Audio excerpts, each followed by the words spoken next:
call this meeting of the South Bedford Board of Education together at 6:29.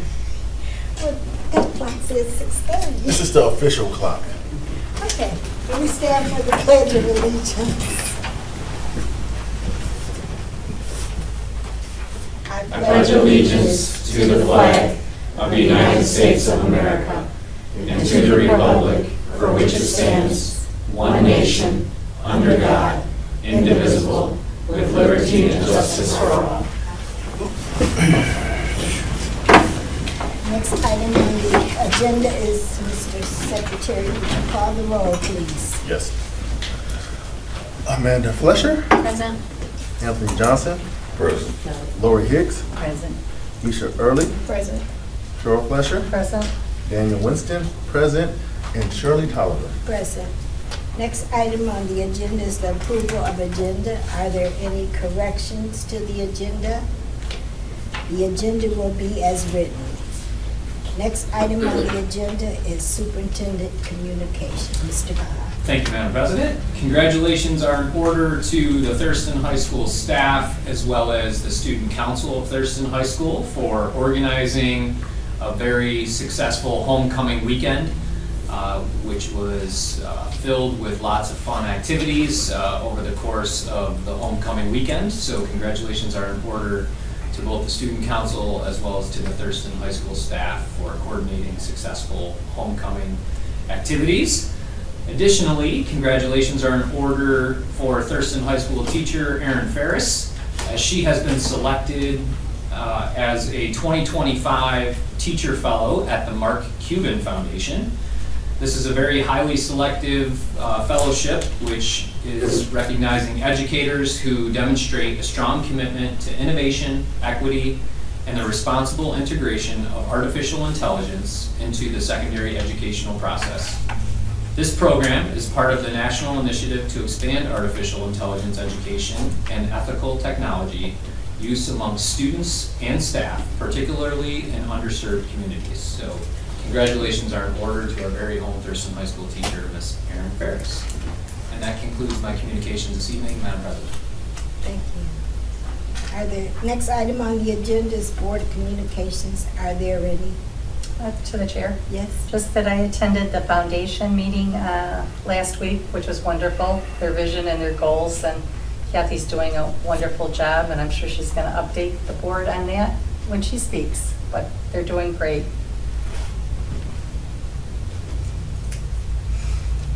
Any other communications? Next item on the agenda is comments from the audience, topic related to the agenda. Are there any? None. There are none. Next item on the agenda is the consent agenda. Do I have a board member willing to adopt the consent agenda? To the chair, Yes? I'd like to move the adoption of the following resolution, please. Do I have a support? Support. It's been moved by Mrs. Fletcher and supported by Mrs. Hicks. All in favor? Aye. Any nays? 0 nays, 7 ayes. Resolution adopted. Next item on the agenda is the reports from SREA. No. You've got the foundation here. Mrs. Woods? Good evening, everyone. It's good to see everyone. Today, I'm reporting for South River Foundation. So over this summer, we have been meeting and trying to put together the agenda for this year. So far, I would like to first start with, I report to you for the parade.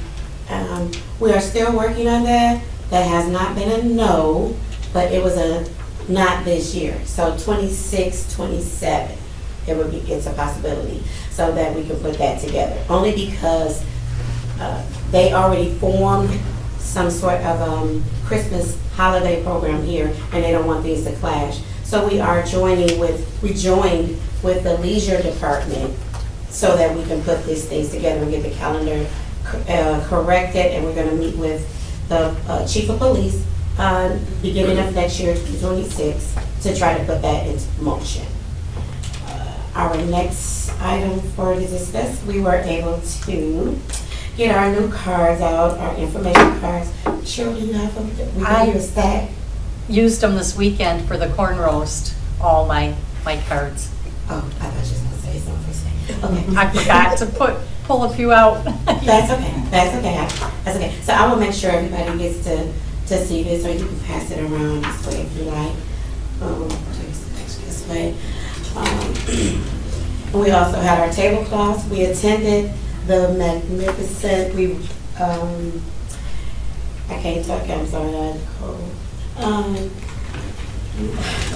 The football game, we attended that. The tailgating, we sponsored that. We also sponsored Build Your Own Sunday this summer at Claude Allison Park. That was a blast. We had about, I want to say, maybe 100 people, maybe, if that. Then we had about 6 5-gallon ice creams left. So I left 4 with Sam from the leisure department in case someone came after 3 o'clock, and I took 2 home with me. And I was able to do Adams, the summer school, where the kids, well, it was all the schools, right? Yeah, so I was able to, I purchased a little bit more to make sure we had enough. So I did Build Your Own Sunday at Adams for the last day of summer school. Also to get rid of the other ice cream that I had. And I still have sprinkles and party cups and things of that nature. So I can definitely do another ice cream deal. So any questions so far? Madam President, anything? You were great. Okay, thank you. And last but not least, I would like to report to you the poker tournament will begin September 30th Same thing. through October 3rd of the, coming up. So that also will be, that's another fundraiser, charity fundraiser, so that we can continue to do our scholarships and things of that nature, and the donations that we make toward the community. And I'm sorry, that's not the last thing, you have one more thing. And one more thing to report is, Jason, let's see, we had the, what was that, the last thing? Not the tournament, but the tailgating and there's a alumni association, yes. Okay, I'm sorry, I apologize. But we joined there, so now you have Thurston's Alumni Association is now combined with South Rutherford Foundation. We are still our own entities, but we are combined, and we're building.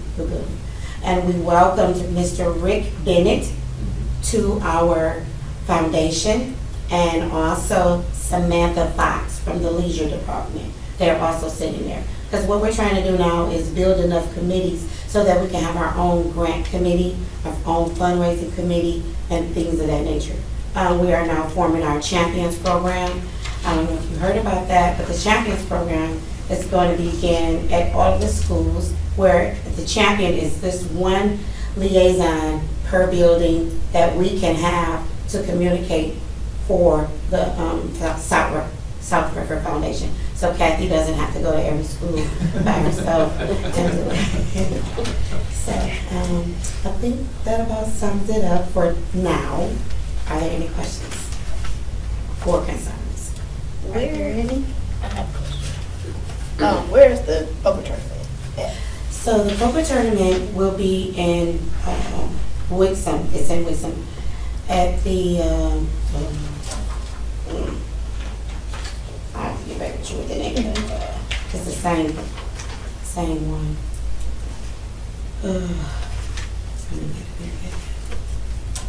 I'll get back with you with it. Okay. I'm sorry. All Star Lanes. That's what it is. In Wixom. All Star Lanes. And we have 2 shifts. So it'll be from 11 a.m. to 2:30, and then 2:30 to to 6 p.m. each day. And for the most part, I will be there pretty much every day because they've been auditing us lately with and they prefer the South Redford Foundation. It's sponsored by us, so I have to be here. But it's fun. So come out if you have anything. Last but not least, okay, one more thing. We're also still looking for a person that has expertise in accounting to help out with the book record and the bookkeeping for the bookkeeping to help out our secretary. But if you know of anyone that has expertise in that area, please contact me. We would really appreciate it. That'll be all. Madam President, that will conclude my report for the South Redford Foundation. Well, thank you so much.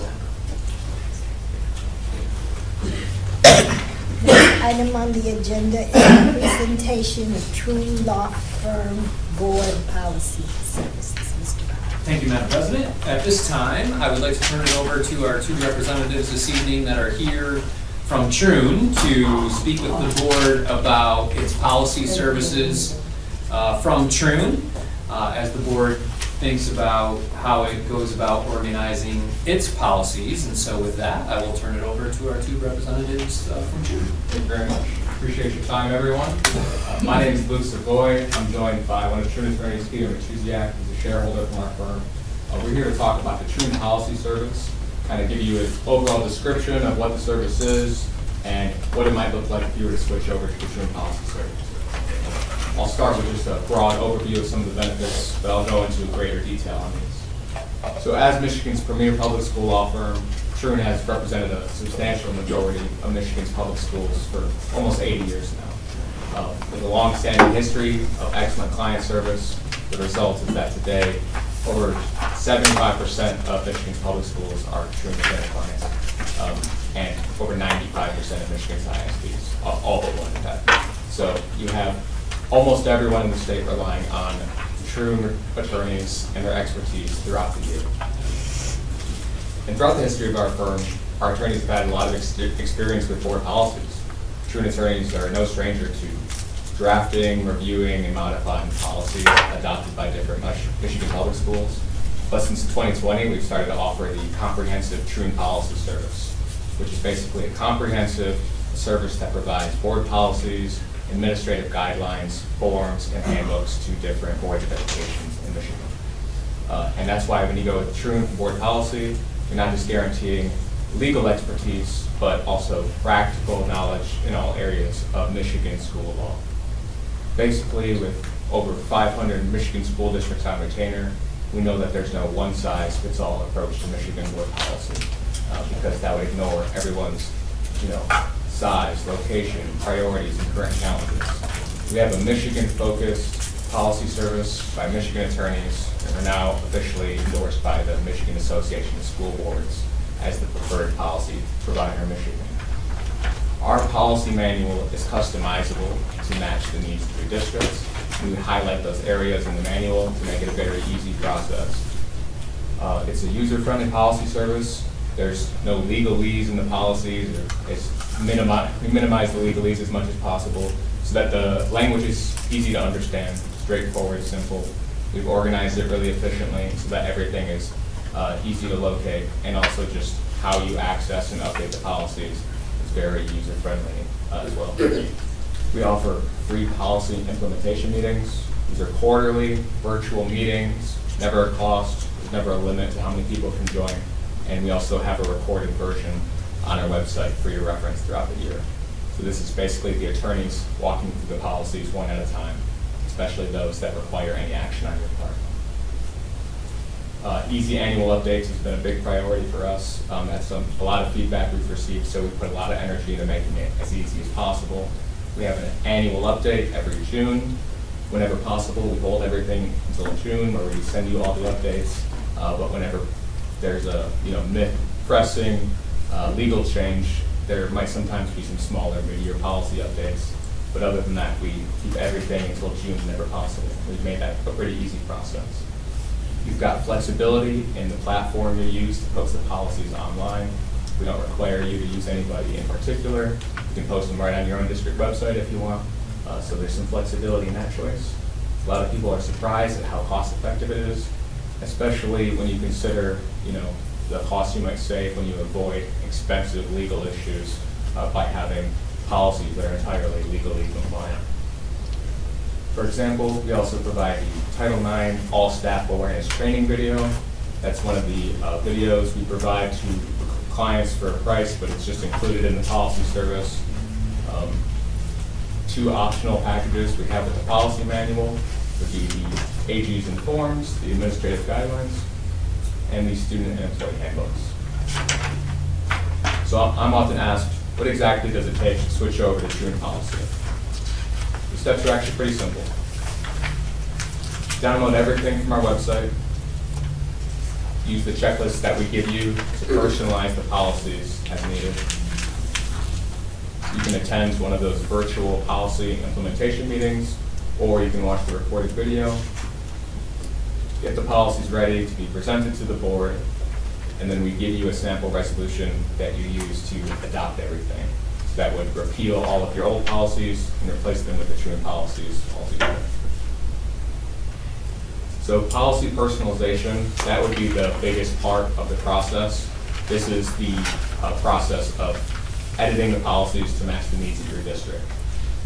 To give you a better understanding of how we organize them, here are the 5 policy series within our manual. I like to say there's 4 main series because the 1000s is very short. Actually, it's just 4 policies, general overview and stuff. Then the 4 main series are the board bylaws, operations, finance, and property, district employment, students, and academics. So you've got 4 very clear, distinct groups that I think helps with the user-friendliness of the manual. To customize those policies, we give you this policy implementation checklist. This includes any policy that will require any action on your end. So this could be inserting info that's specific to your district, like a point of contact for somebody, selecting from some pre-written optional inserts, or approving or deleting a policy that's entirely optional.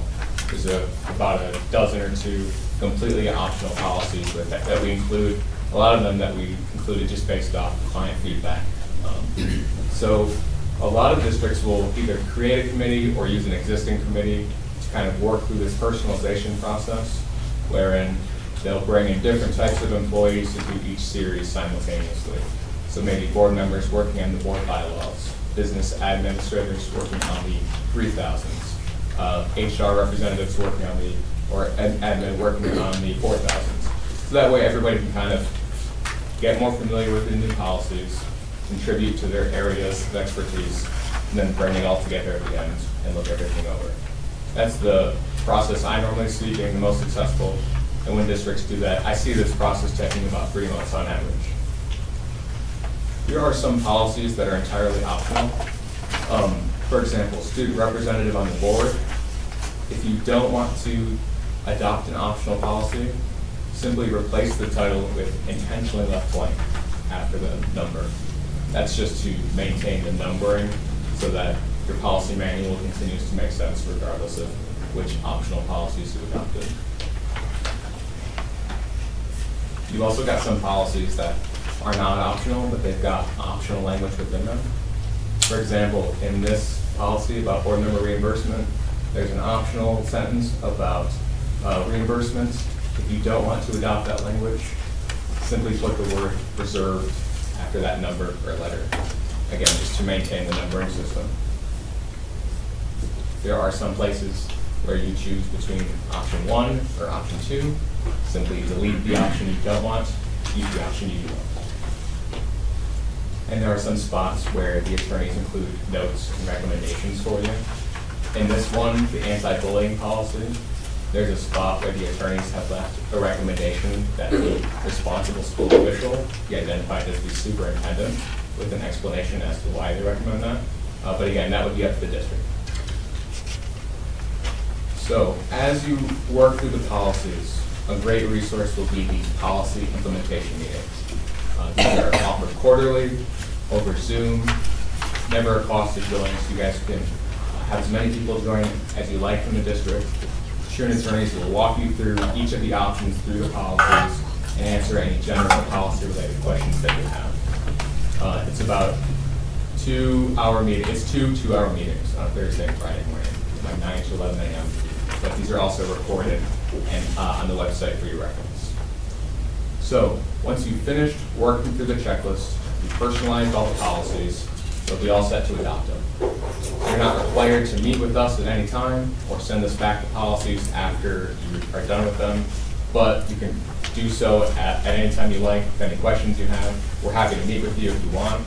We're happy to talk with you virtually or in person or whatever you need to get the policies personalized, we're happy to assist with. But it's basically provided so that you can do it on your own timeline and at your own convenience. We give you a sample resolution you use to repeal and replace everything. Then once it's adopted, you're all set to upload it to the online platform of your choice. A lot of people use Board Book already to host their board minutes, but some people will just post it directly to, say, their own district website, or even to Google Drive, some other platforms out there. But there's some flexibility in that choice.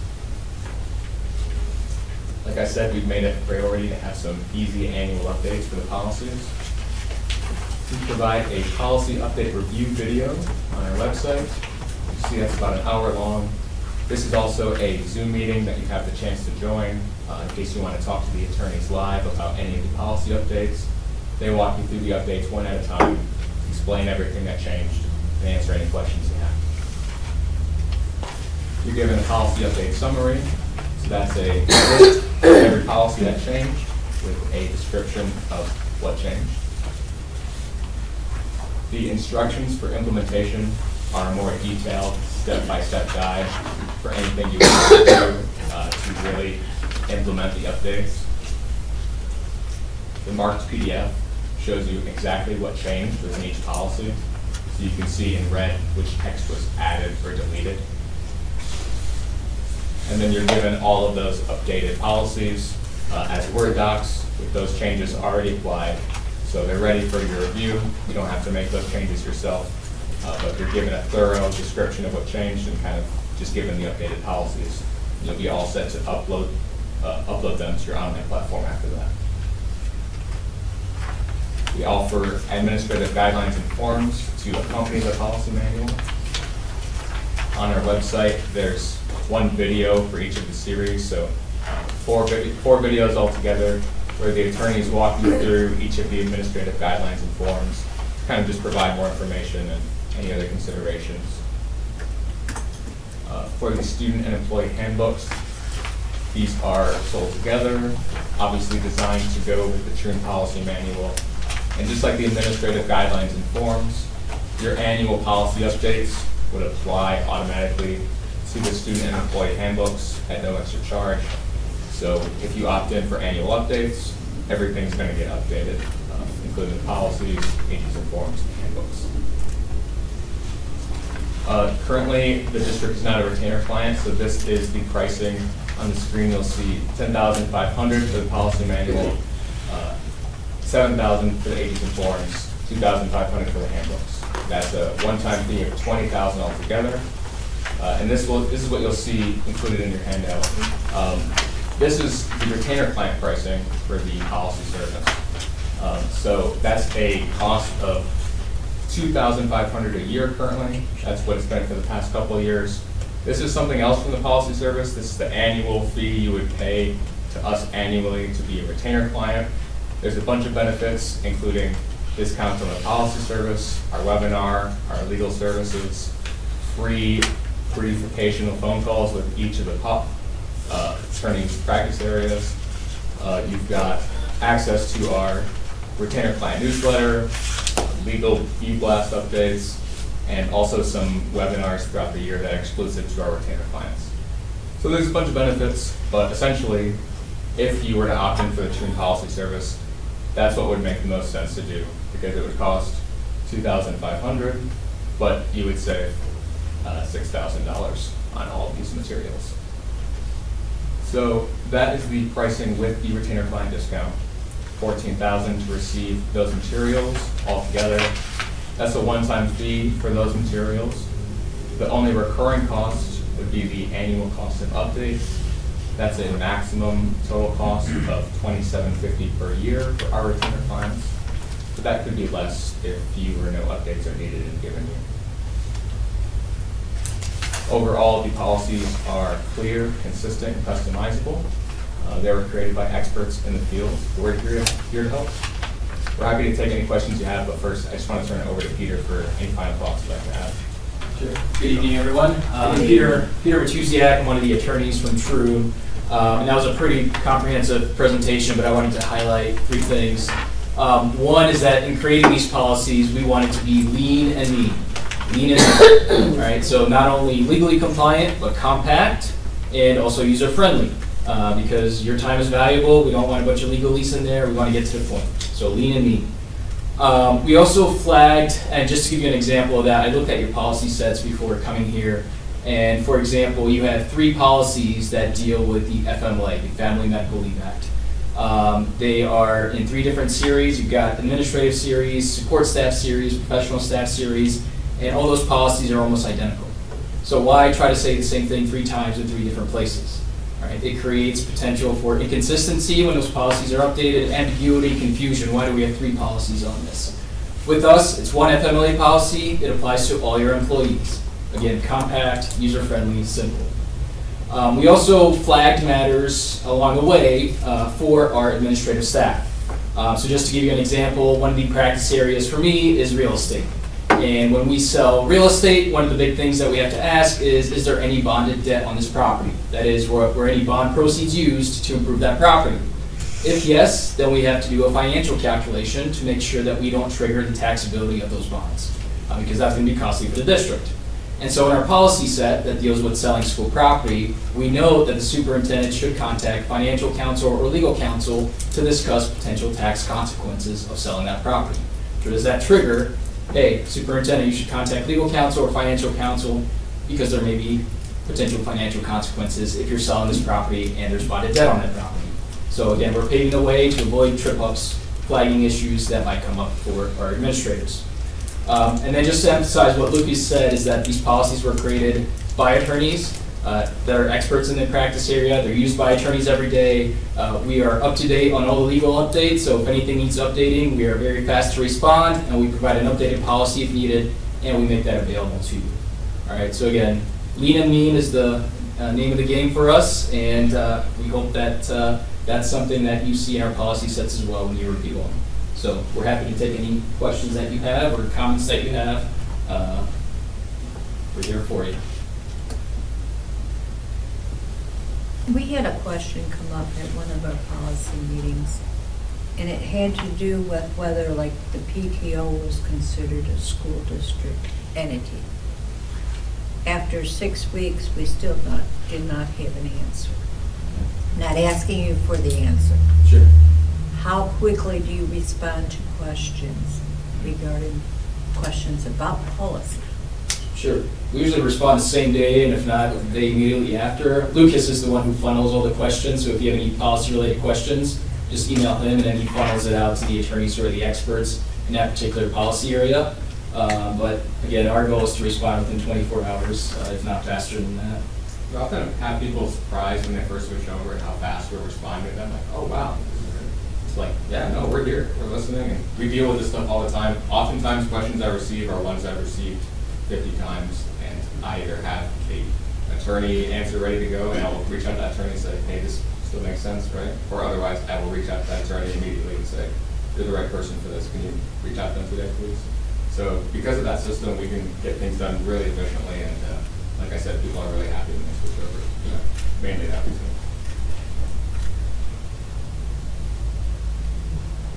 Are there any more questions?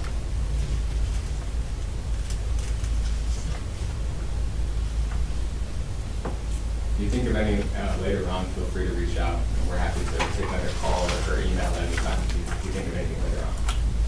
Is your email in the Policy still is? Yeah, there's one that says policy@truandlaw.com, and I've also forwarded that along to Chris, and you guys will be able to reach me with anything else you need. What did you say it was? It's just policy@truandlaw.com. And that goes straight to your mailbox? Yeah. Yeah.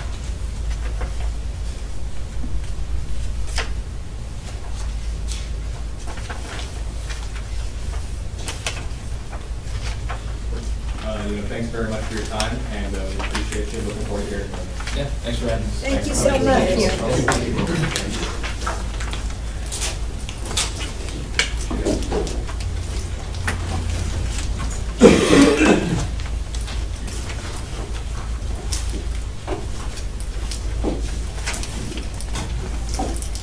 Next item on the agenda, discuss Thurston High School competitive track and field rental rates. Mr. Bond.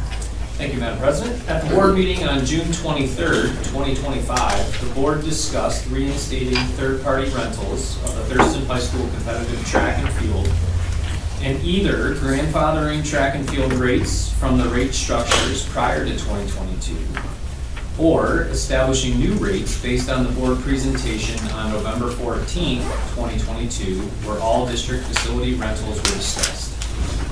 New facility rental fees were adopted on November 28th, 2022, with the exception of the Thurston High School competitive track and field.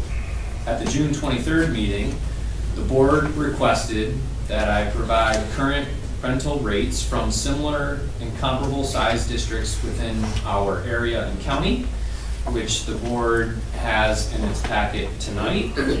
And so the purpose this evening for the board is to be able to continue that dialogue surrounding this topic that the board had from June 23rd. And, friendly reminder that the board does not necessarily need to reach a consensus tonight, but merely to really continue that dialogue that the board was having from June 23rd in conjunction with these survey results. And so with that, I will turn it back over to you, Madam President, and to the board to continue its dialogue tonight on this topic. Is there anyone that has anything they want to say about this? Yes. What do our coaches, the Thurston High School coaches, think about opening them back up to third-party rentals?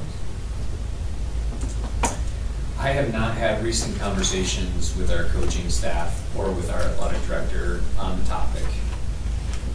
However, should that be the board's desire, I'd be willing to follow up with our athletic director on the topic, but it's been quite some time since we've done that. Yeah, I'd like their opinion on it personally.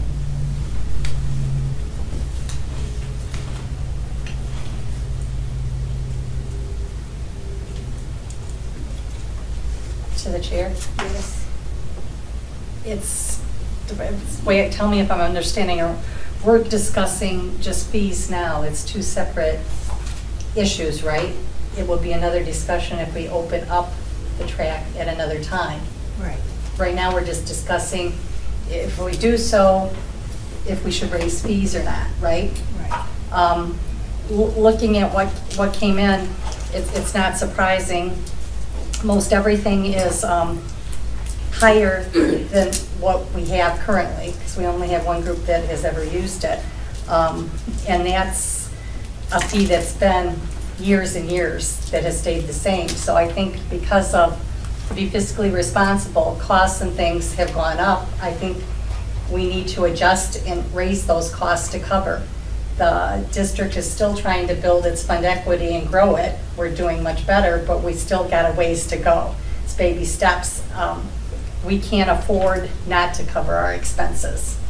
So I would like to, before we decide totally, on a figure, whatever it may be, I'm totally against grandfathering it in, because those are obsolete wages that doesn't come anywhere near covering it. And I like some more detail of the actual costs to run our facility and maintain it, so we can be fiscally responsible. Okay.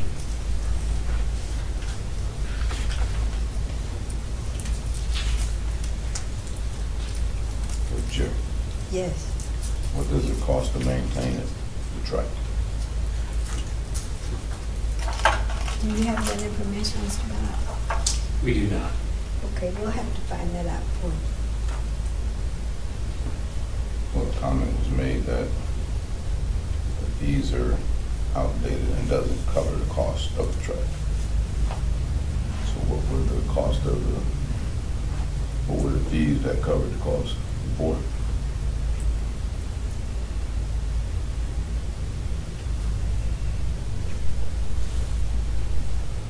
I'd be willing to try to look into seeing what it costs to maintain the turf and the track. Well, I'm just saying it was mentioned that it doesn't cover the cost. If we grandfather those fees and it doesn't cover the cost, then how do we know it doesn't cover the cost? We don't know the fees and what it costs. If we don't know what it costs, then how do we know it doesn't cover the cost? It's a question that I'm trying to get answered. To Chair, Yes. have we ever looked at the cost of the track before, like when we made the first, these prices that we have now, was that a thought process by the track prices? I mean, you know why, these are the prices that we use, like, was that a factor, maintaining the track before? Do you remember? These rates are far before my time in the role for being at central office, so that I'm not sure of. However, there are a couple members on the board that may be able to speak to that. I'd be happy to look into that. But I believe the existing rates are at least 15 years old. However, I do not know all the conversations that went into those rates at that time. But there may be a couple of board members that do recall, and I'd be happy to look into that. However, I have not done that. To the chair? Yes. I can answer that. Lori and I were sitting there. The board, at that time, when they first started and decided to rent, it all came through operationals and recommendation from the superintendent, Dr. Weber, at that time. They did the research through his administrative team and reported back to the board. So it was way before Jason. It was way before we had any type of formal committee, for the board. Do you remember that being It a part was, of it? the superintendent did all Did the all of that. investigation, and they would have all the information.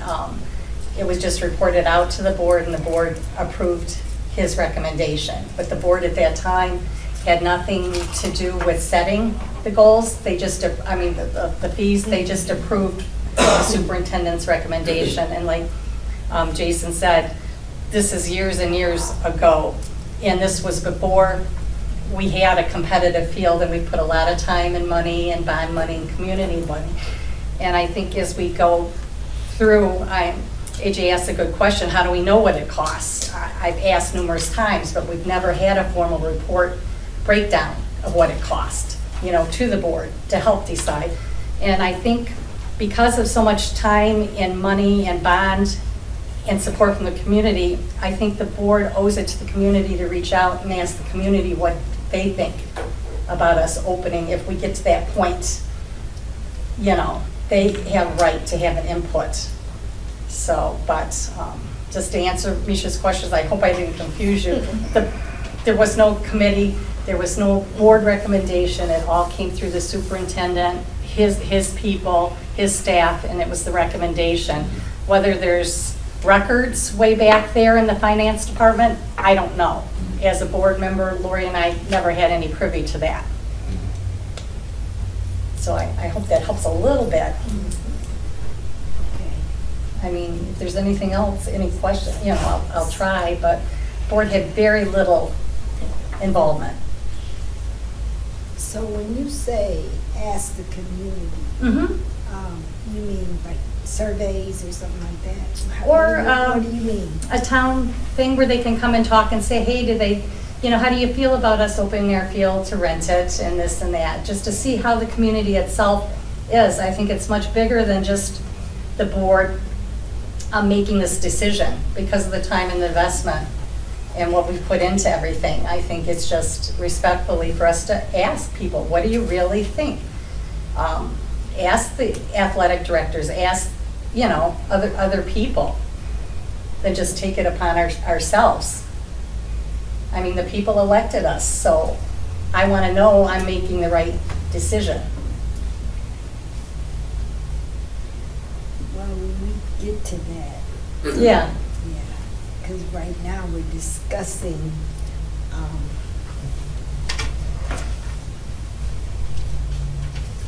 fees. fees. And we have the data, and you look at the data and we are on the lower end of it. Yeah, well, how- And I agree, we really don't know what or What the cost if is. the fees were included in that cost. We don't know, so, Mr. Bob's gonna look into that and answer that. And Well, it's a lot of chit chat, but it's not any, I'm getting ready to give him a time. So oh, well, I it get won't be- that. I get he has to do his thing, but Yeah, the comment was made here today that the fees to maintain the field is outdated. Where did that come from? If you could say that the fees are outdated for the field, then you have to have some reference to what the fees were and what it covered then to make it outdated now. Because some 15 plus years ago, it was a totally different looking field. right, It was a grass football field, yeah. and the track didn't look nothing like it looks now. So, my thing is, what does it cost itemized to maintain a field of this magnitude that has the ability to withstand all this weather and all the other things that it's designed to do? What cost would it take to maintain an artificial field versus a grass field? So, Mr. It kind Bob of is pays, going, it kind of pays for itself Mr. over all Bob will these look years. into that because we don't know. Well, I know. That's what I'm saying. You got a Well, why grass don't you field get that with has to be Mr. Bob and seeded, discuss and that everything with that goes him? into having a grass field and a crown, et cetera, et cetera. Now you have an artificial field and an upgraded track. Yes. Chair. Yes. Has there been any maintenance on this field since we redid it? Minimal. We redid the turf approximately 3 years ago. Yeah. Along with the lights, along with resurfacing the track. And so, I delivered on what the board requested of me at the June 23rd meeting. And I am willing to look into those additional pieces that the board speaks of tonight. However, I would need additional direction from the board about what is it specifically, in addition to what the board asked me to provide from June 23rd, that it would need to be able to continue that conversation. I'm willing to do that, but I would need some additional conversation about what is it, additionally that the board is looking for to be able to continue its dialogue on the topic, so that when I reach out to neighboring communities, I can be clear in what it is that I'm seeking. And I'm more than willing to continue to do that, but any additional clarity that the board could provide about what additional information it's seeking would be greatly appreciated. Okay. Well, I would think, number one, when you're reaching out to the other districts, first question would be, do you have a grass field or do you have the upgrade field? And then start looking at what a maintenance, if there was damage to it, what the district would be looking at as far as cost. To the chair? Yeah. I think what we need is not pooling other districts. It's Mhm, it's what just us. are we spending, what does it cost the district to maintain that field? I think, how can you set a fee? We've never been told as a board, okay, it costs X amount for water, it costs X amount for electricity, for maintenance, for garbage, whatever it takes to maintain that, to me, it's adding up all those fees and then seeing what the cost would be, or the share or whatever. I think the questions we need, we're not gonna find in other districts because it's gonna vary. I mean, and I don't disagree with AJ asking, what does it cost? We've never been told. I mean, I've asked for years and years, can you break me down? We do a budget, we approve a budget. What is budgeted for that field and what does it cost for insurance and things like that, and security? Those are all parts that go into the operational costs that need to be factored in and figured out. And I don't think we're gonna get those, those are personal per district. It doesn't matter if it's grass or turf, it's what does it cost us as a district? Right. That's what I'm I don't looking for. even think we actually ever got a breakdown from the bond of how much was put into the track and how much was put into the football field. Not that it really matters. But it all factors in, and then we did put quite a bit of money in a couple of years ago to have those things resurfaced. So it would be calculating, every X amount of years, we have to do maintenance and there is a cost, So perhaps it may be helpful if I look into seeing if there are companies available that could conduct some kind of assessment for us to try to quantify what are the 2025 operational costs. Should it be open for rental? There are companies that may do that type of work, especially companies that gear up to support districts with their bond work that would quantify this work day in and day out. So I can look into that and see if there's a way where we could get an operational breakdown of what it would cost in 2025, and then bring that back to the board. That might be more favorable than reaching out to other comparable districts where I can do both. Right now, Because I would imagine that there are companies that do this type of work, and if it would be beneficial, I can also provide the numbers to the board from its most recent investments into the track and field that the board approved most recently. right now, I think it would be feasible to, instead of reaching out to other communities, because every community doesn't have what we have on it. So I think it would be feasible for us for you to check with companies so that we can know what the cost is. Everybody agree? I'm willing to do that. I think so. I think Everybody that's the only agree? fair thing is to focus on our individual.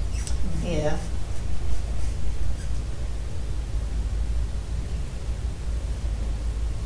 Everybody agree?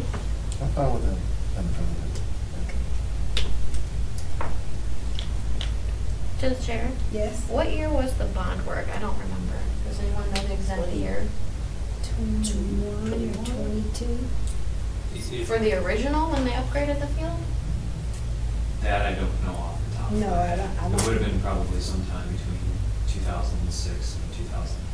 Oh, you mean the That's what I- first time? yeah. First But I time. was- Yeah, that's what I talking was about thinking too. Providing the most recent numbers that. No, I was just curious about when it was first done.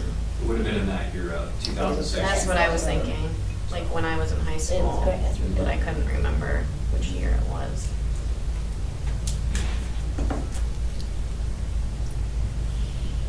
We did an update to the field, was it 22 or something like that? I believe so.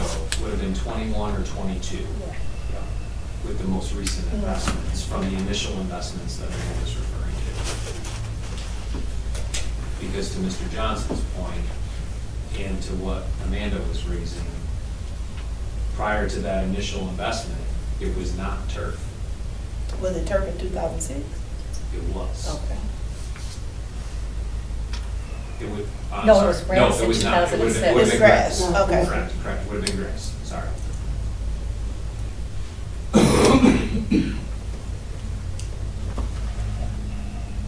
That was the first time that the district had turf, was after the 2006, 2009 initial investment.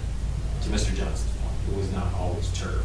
And that would have been the point of the initial investment. And then to Lori's piece, the refresh from the board would have been in 2021 or 2022, in which it was already turf. And the track as it exists now, before it was resurfaced and recoded. And the large entranceway and the locker rooms and stuff, that was part of that change back in the 2000s, right? Correct, yes. Okay, that's what I thought. Yes. Because the only space that existed before. Was the tiny concession box. Right, Underneath. underneath the Okay. home stands, yes. Initial investment, and to Mr. Johnson's point, it wasn't always like that, in terms of timeline.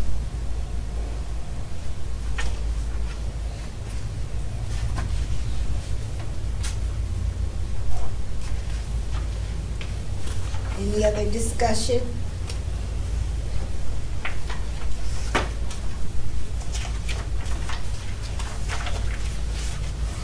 If there are no other discussion, Mr. Bob, you'll,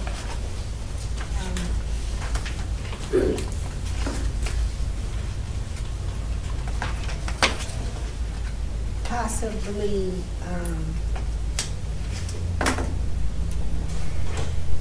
I'll see what we can find in terms of trying to quantify the board's conversation this evening, to see if there are companies that perform those kinds of assessments for districts. and you'll let us know where you are. I will, yes. And then we'll determine from there how long I'll give you. Sure. Okay. Thank you. Okay.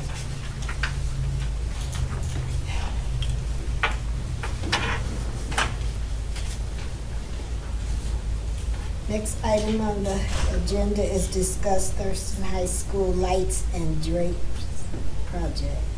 Mr. Bob. Thank you, Madam President. Speaking of our initial bond from that time frame that we just referenced a moment ago, the auditorium is one of the gems in the district. However, its draperies and lights are nearing their end of life, and so this evening we have our partner from Lacole Planners, our owner's representative, Michelle Kearns, here to answer any questions and talk a little bit more about the scope of the project to the board this evening. Bids were solicited and received for the work. The companies that are recommended for the work required are, for the lights, Advanced Lighting and Sound for $328,000, and the draperies, Tobin's Lake Sales LLC for $120,330. A 10% contingency, total expenses not to exceed $493,163 is requested to cover any unforeseen costs associated with the project. And this bid award would also be paid for out of the 2021 bond proceeds. And Madam President, to talk a little bit more about the scope of the project and answer any questions that the board may have this evening, I will turn it over to Michelle. Good evening. Good evening. So yes, there's just two parts to this. It's replacing all of the drapes. All of the drapes now are currently cotton velour, and that's 20-year-old technology, or at least a 15-year-old technology, and they're moving to a synthetic velour. So they are inherently fire resistant as well. And that is all the drapes. That will be the side drapes in the house, the front main curtain, and then the back curtain. So all the drapes. And then as it relates to the lighting, it is all of the theatrical lighting. So not the house lights per se, but all of the theatrical lighting, the dimmer, the control board, and the CPU that actually run that whole system. Our current system is an analog system, and we are moving to a digital or an LED system. So our current system is made by ETC, which is the same vendor that is going to be our new lighting system. And they are the largest manufacturer in the United States. So this is what they do. We're very comfortable with the two vendors, Tobin's Lake and Advanced. They're kind of the two biggest games in town, really. But we did have coverage, 2 bidders for the drapes and 3 bidders for the lights. To the chair. Yes. Michelle, has any of these two done anything in our district for the bond? I know you said they were 2 biggest, but have they done No, anything? because they're very auditorium, performance space specific. So no, we've not. But I've worked with them in other districts. Okay. Yeah, they did the Royal Oak High School auditorium. You said they were very what? Pardon me? They're very specific to performance space. Okay, We haven't done anything like this all right. until now. To the chair. Yes. Question for you, Michelle. Did these products have any warranties if something were to happen to them? So there's a typical warranty. We asked for a 2-year warranty as far as just our front end with South Bedford Schools. Normally, things are a 1 year, but we asked for a 2-year just so that we can go through a couple of cycles. But I did talk to our designer on this, Bill Ebling, and he said he's not had any issues with ETC product per se. He said, you know, if you had something catastrophic, he said that would be covered by ETC. They're a stand-up company.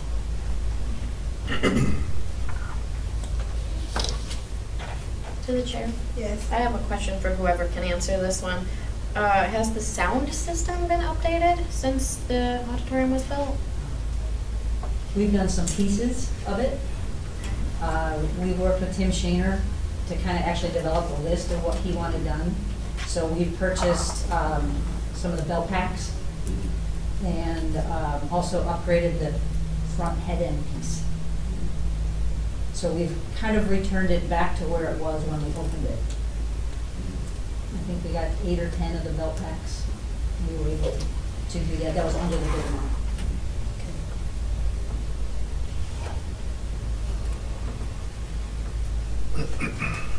To the chair. Yes. Are there any other companies that bid for this? Or no? For the drapes, we had 2 prices, and then for the lighting, we had 3.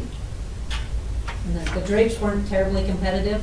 I don't think Fantasy Lighting, they had to go through a vendor and a vendor, so there's quite a bit of markup on their price. But the 3 lighting prices, they were fairly close.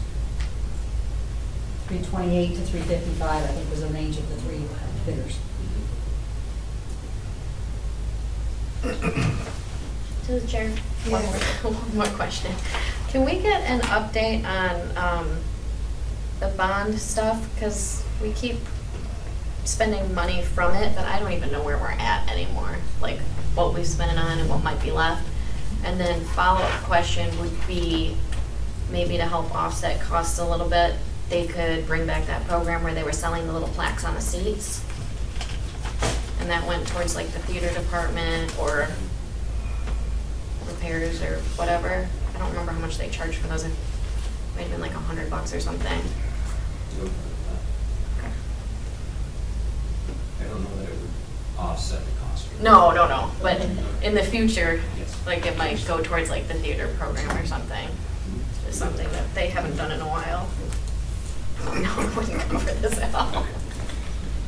Thank you.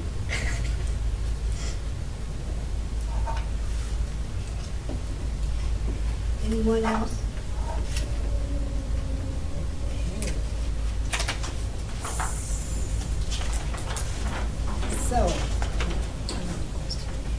So for we're gonna have Tobin Lake sales.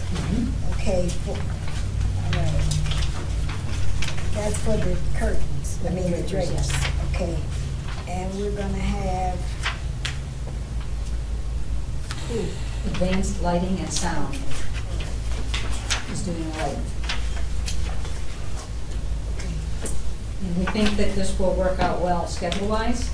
It takes a little while to do the shop drawings and then procure the lights, And Tim thought that the January, February timeline is kind of a quiet time for the auditorium, so that's when we anticipate installation. Thank you. Next item on the agenda, discuss Michigan Association of School Board Delegate Assembly Representative. MASB's 2025 Delegate Assembly will begin Thursday, October 23rd, 2025 at 7 p.m. at the Grand Traverse Resort in Akron. Delegates selected by Board of Education across the state will decide Michigan Association of School Boards positions on a wide variety of issues affecting education. On September 8th, 2025, the board discussed naming a MASB delegate to attend the MASB 2025 Delegate Assembly. Only delegates and alternates named by the district board may offer motions and vote on issues. However, all school board members may speak on the issues and participate in the debate. All delegates must be certified and submitted by Thursday, October the 2nd, 2025. Attached is a resolution for the board's consideration. Has anybody decided to go other than me? Nope. I do have a question though.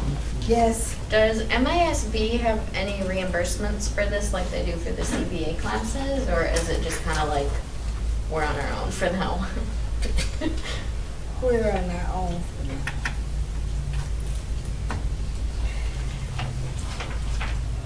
Okay, so. I'm sorry. It's a resolution, so this. go ahead, Yes, put a your name. resolution. Okay, so.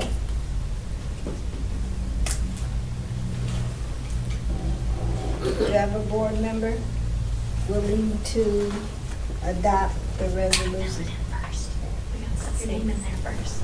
Otherwise, we're approving an empty spot. Lori said, Okay, so I'm gonna put my name in here. Do we have we don't have an alternate. So I'll be there. I think I said that at the last Yeah, I know. You did, you said that.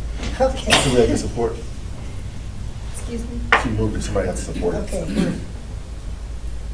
It's been moved by Mrs. Hicks and supported by Mrs. Early. All in favor? Aye. Any nays? 0 nays, 7 ayes, 0 nays. Resolution adopted. Chris, you take care of that? Okay, thank you. Next item on the agenda, discuss and consider reaffirming Section 21F Plan, State School Aid Act. Mr. Bob. Thank you, Madam President. The board will discuss and consider reaffirming the district's plans for Section 21F of the State School Aid Act. Districts must get their virtual instruction plan approved by the board and notify parents and legal guardians prior to the enactment. The district may provide virtual instruction underneath Section 21F for not more than 15 days during the school year. If a district plans to provide instruction under the section to students for not more than 15 days during the school year, the district's plan must be approved by the board of the district, and the district must provide a notice of the plan to impacted students and their parents and guardians before enactment of such plan.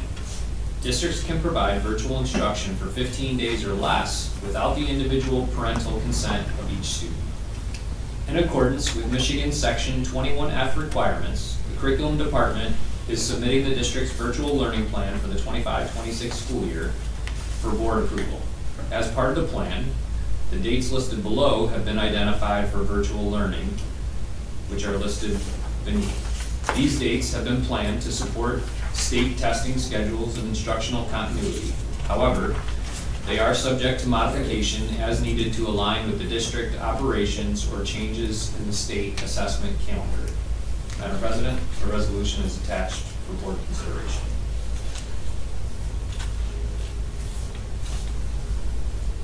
Are there any questions about this? To the chair, Yes, are we discussing it? we're discussing it and considering. All right. I guess I have a question. Where is our formal written published plan? Like, there's surrounding districts have a written plan. It keeps referring to a plan, but I have not seen a formal plan. I see a couple ideas and dates, but where is it, like, to me, a plan is something that's formal, written, published. I mean, Livonia and other districts in the state have it right on there, and we know exactly what the plan is. This is just bits and pieces and comments, but to me, it's not a formalized plan. Do we have one? So the plan is really just the dates that are there, that are outlined this evening for the board. The individual details that Cheryl's speaking of, those would come specifically from the building. So those details would come directly from Pierce, directly from Thurston, where, we talk about student notification, the parental notification, those are more building specific. And so these are the only, these are the only components that are required from the board. Those other pieces would come from both the middle school as well as from the high school, where it would talk about, teachers' availability, what the schedule is, technology access, but those are the details that would not necessarily need the board's approval. We just pulled out the essential components that the board would need.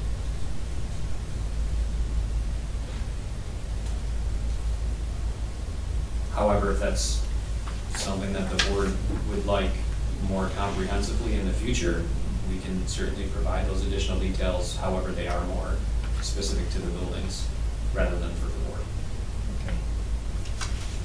To the chair? Yeah. I personally would like to know more about the plan. I mean, what are they doing? How are they notifying, parents and stuff? We don't know. Right now, we're just approving a couple of dates. To me, that's not a plan, but it's whatever the board's will is. I think we need more information. Can you give that example like you gave to me? Sure, like, for example, on October 8th at the high school, grades 9 through 11 are taking the PSAT.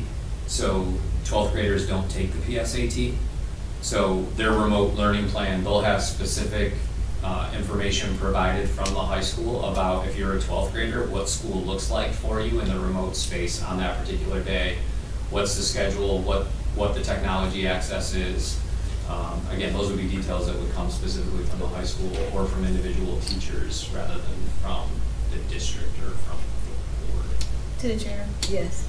Now, I've seen that several times. They'll send it to you like a week or two, and then 2 days before, you'll get an email from Pierce or Thurston about the instructions. It's a two-way communication that has to happen that day, and they'll tell you what you are supposed to do that day. It does come from the school. I got it from Matt and, whoever the principal was at Pierce at the time.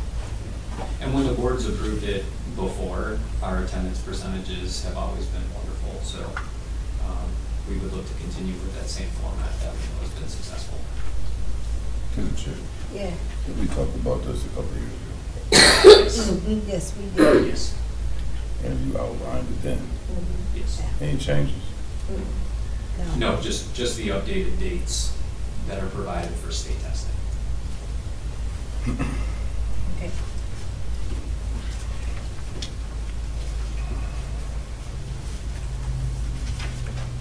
Do I have a board member willing to adopt the resolution? To the chair, Yes. I move the resolution to adopt. It's been moved by Mr. Johnson. Do I have a support? That you? Yes. And it's been supported by Mrs. Early. All in favor? Aye. Any nays? 0 nays, 7 ayes. Resolution adopted. Next item on the agenda, discuss and consider administrative comprehension of compensation plan. Mr. Bob. Thank you, Madam President. The district's administrative cabinet consists of the Assistant Superintendent of Human Resources and Operations, the Director of Curriculum Instruction and Assessment, as well as the Finance Director. These positions are not represented by a collective bargaining agreement and receive compensation aligned with their administrative compensation plan.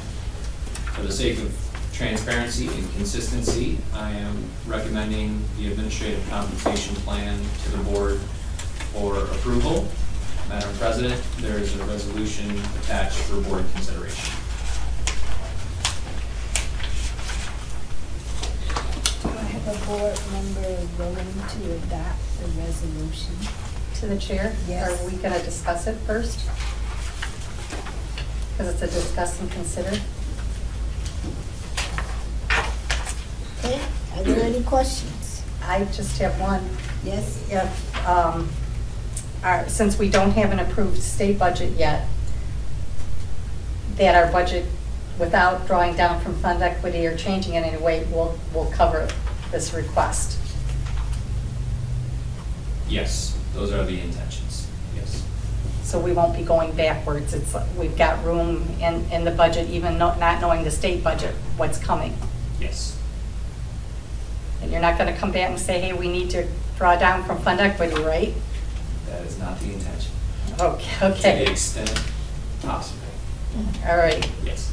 That was my only concern. Okay. Any other questions?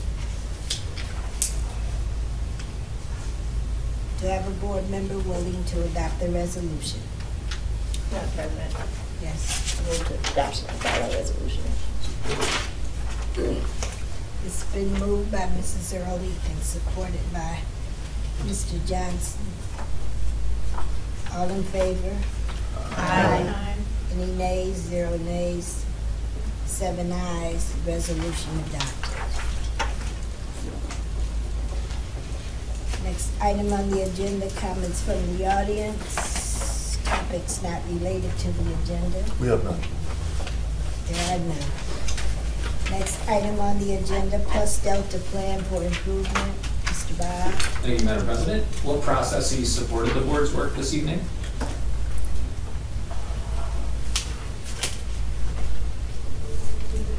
I found the discussions we had on a lot of the discuss, and then the discuss and consider very well. I thought that was most helpful to actually get everybody's, pretty much everybody's view.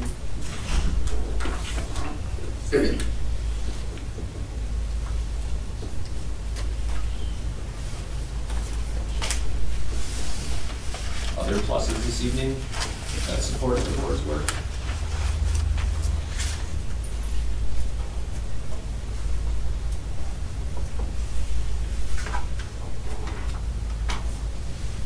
Opportunities for improvement to support the board in its work?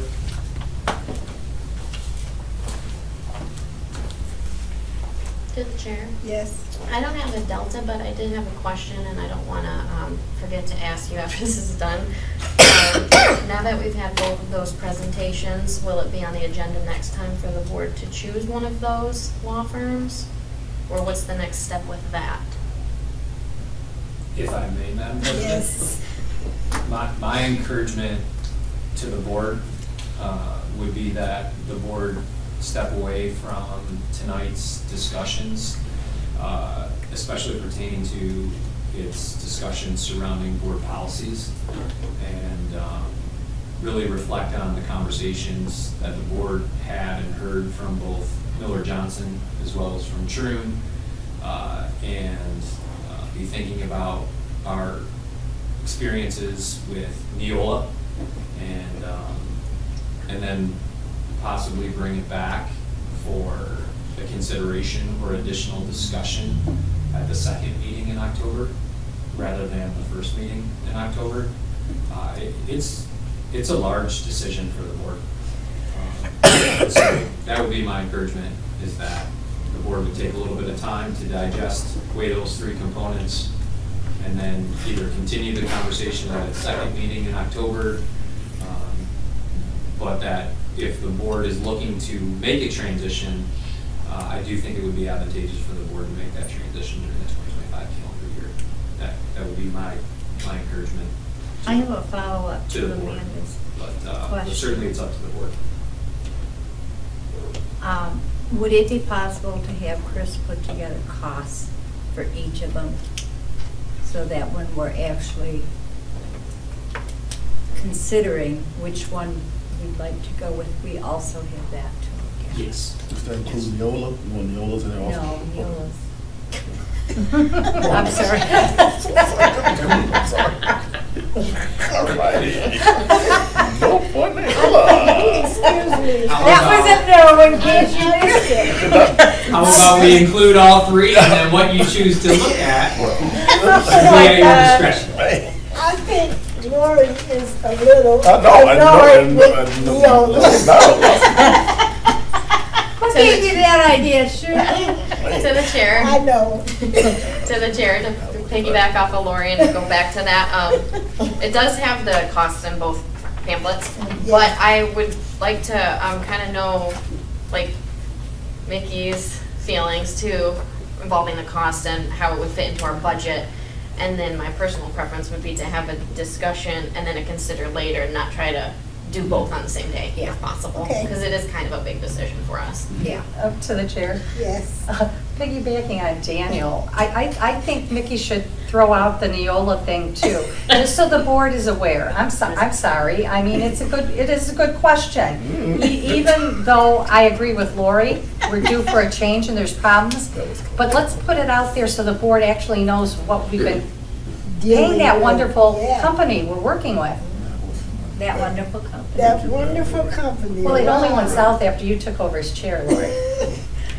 But it was great. Love ya. Yeah, I can see. No, well, that's because. No, really, because really, I don't even know with maintenance and stuff, so I think it's really a good question that Daniel That asked. was hilarious. You know, just to have it, not that, you know, we, You said that so quickly. Like, no. you didn't. No doubt on where I stood on that one, huh? To the chair, Yeah. can I also add that I would like the cabinet or some of the administrators to be involved in that conversation, because it does revolve around administrative guidelines, which is their job. And then the second group we heard, Bruin, was, one of their things was actually like school, like each individual school codes or something, and I'd like to. Handbooks, yeah. So I'd like to know like what the operations people kind of feel about that too, since that's kind of like included. Okay. All right. Back to you, Madam President. Keep my paper and 2 sheets. Alrighty. Just staple it together. Right smaller. I have one thing to say. Lord have mercy. No, and this is pertaining to. What's Delta? No, Just it's the not a delta. This is pertaining to the operations manual. I'm still going through that. I just want you to know that. Okay, what about you, Lori? I've read through it. Oh, okay. All Took a right. couple hours, but I got it. Hey, we cut it in half, guys. I know we did. I'm not arguing But that. I'm still digesting it, okay? So I just want you to know that, Amanda. Okay. You're welcome. If there's nothing further that comes before this meeting, I adjourn this meeting at 7:48. Let's go Lions. Let's go.